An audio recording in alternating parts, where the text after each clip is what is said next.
طب هنيجي نسأل سؤال بعد الكلام ده كله، هو الاهلي ناقصه ايه علشان خاطر يقدر ينافس بشكل قوي على بطولة زي كاس العالم للأندية؟ وده ببساطة شديدة جدا انا هقولك عليها في اكتر من خطوة، وبسم الله ما شاء الله مفيش اي خطوة من دول هتنجح، يعني كل اللي انا هقوله ده شوية بنزين على الفاضي. اولا توفير منافسة قوية جدا بالنسبة لفرق الدوري المصري، وده من خلال بناء بنية تحتية من اللعيبة الكويسة اللي نقدر نقول عليها لعيبة كورة. وده هيجي ازاي؟ بتدريب كويس جدا، بتدريب للعيبة دي كويس جدا، يقدروا ان هم ينافسوا بشكل كبير. مع احترامي للدوري المصري بالكامل، انديه الدوري المصري بالكامل ما عدا الاهلي والزمالك وبيراميدز، لما بيلعبوا بعض بيكون جيم معاهم جيم مفتوح، لكن فجاه فرقه زي دول يقول لك احنا الماتش الجاي احنا هنلاعب الاهلي او هنلاعب الزمالك او هنلاعب بيراميدز، هنعمل ايه يا كوتش في الموضوع ده؟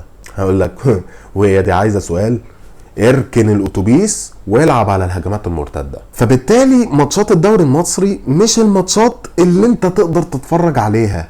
يعني شوف ده، يعني يمكن اقول لك كفيل رياكشن وشي يبين كلمة الدوري المصري. الدوري المصري اللي ما بقاش فيه منافسات غير بس البقاء في الدوري. فأندية الدوري المصري بيحاربوا بعض علشان خاطر صراع البقاء في الدوري المصري، لكن الروح الانهزامية اللي موجودة ان انت خلاص انت بتلاعب النادي الاهلي او بتلاعب نادي الزمالك او بتلاعب نادي بيراميدز، اركن يا معلم الاتوبيس علشان خاطر تكسب الماتش او تطلع ببونت واحد. لكن الدوري المصري البنية التحتية للدوري المصري من اللعيبة سيئة للغاية، بتقدم مستوى رديء جدا. فبالتالي اقوى فرقة تطلع من دوري زي ده بتيجي في محفل عالمي زي اللي احنا بنشوفه ده، بنقدم كوميديا ما بيقدمها لناش مسرح مصر.